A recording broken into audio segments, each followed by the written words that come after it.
Nani hualalai ke kuahimi o konai kamali e. Ke nanai hoia kahili nai. Ke kaena ia maila e lua hine vai. Ke ike aku ia kalai mano. To have so many species be going extinct or being at risk and being endangered in my lifetime is just crazy. It's insanity. I've been working here at Kaʻūpūlehu Dryland Forest since 2002. I began as a volunteer. I was born and raised here in North Kona and South Kona. My ohana are from these lands, and I've been working here for, I think, almost 4 years already. My ohana is from this island. Pop's from Kiokaha and Mom's from Honolulu. Yeah, my parents helped establish the 1-acre preserve that helped get this project rolling. For, again, successive generations we have been here. So for me, this declaration of pilina, connection to place, runs deep, runs wide. I was wanting to learn more about this landscape. We also live on dry land and wanted to bring back natives because in my lifetime, some of the plants I played around as a child, because I spent a lot of time in the mountains and in the dry land, I never imagined they'd become endangered in my lifetime.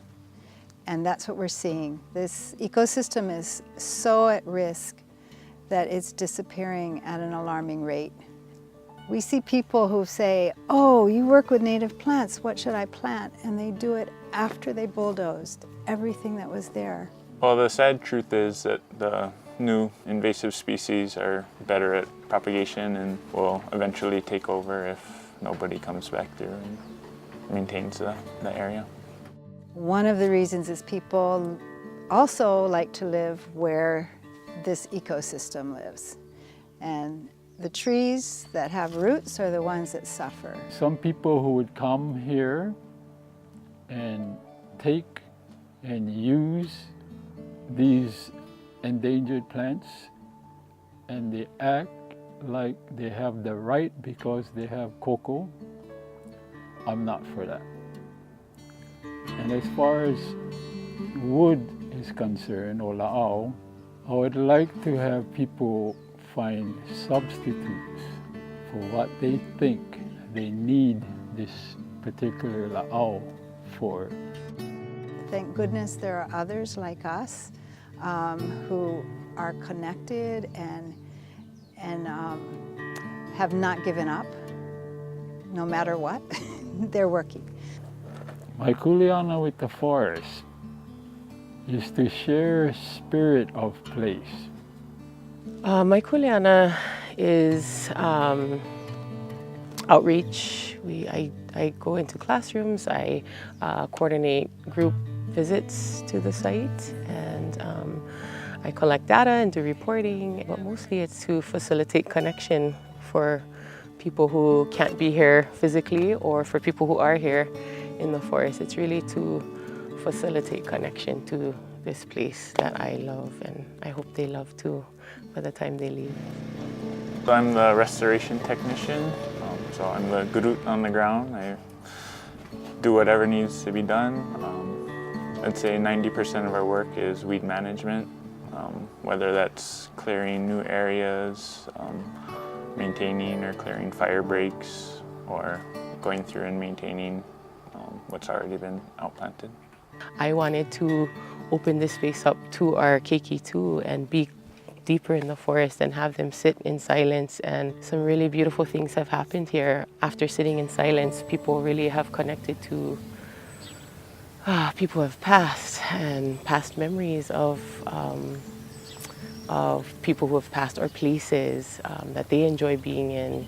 They just, you know, it all comes here, and there's a peace. I know lots of people feel peace and calm and a sense of wanting to take care of place because they care. This is the inspiration. How can you almost not be inspired by place, by this breeze that blows and refreshes.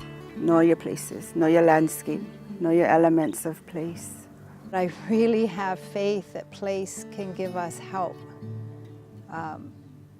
If we don't forget place, if we love place. And since those days in 2002, it's transformed in ways I never imagined. I could have never, ever imagined.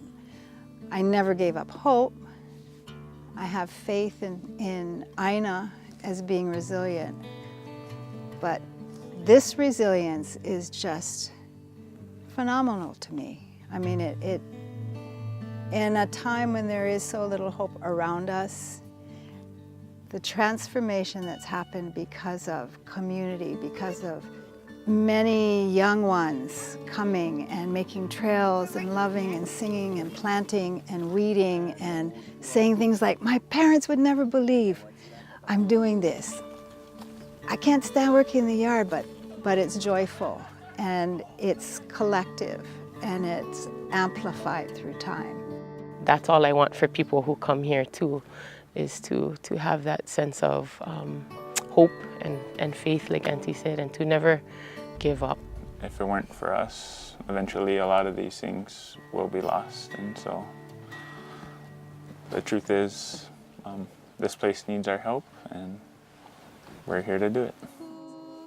It's so important to have faith and imagine, stretch, to believe in possibilities, because Kaʻūpūlehu to me exemplifies that.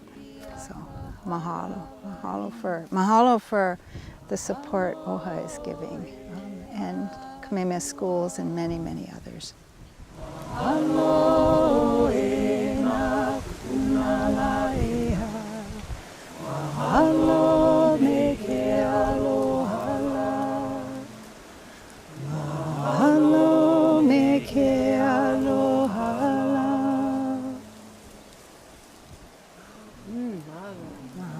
Sweet, sweet, sweet, sweet, sweet.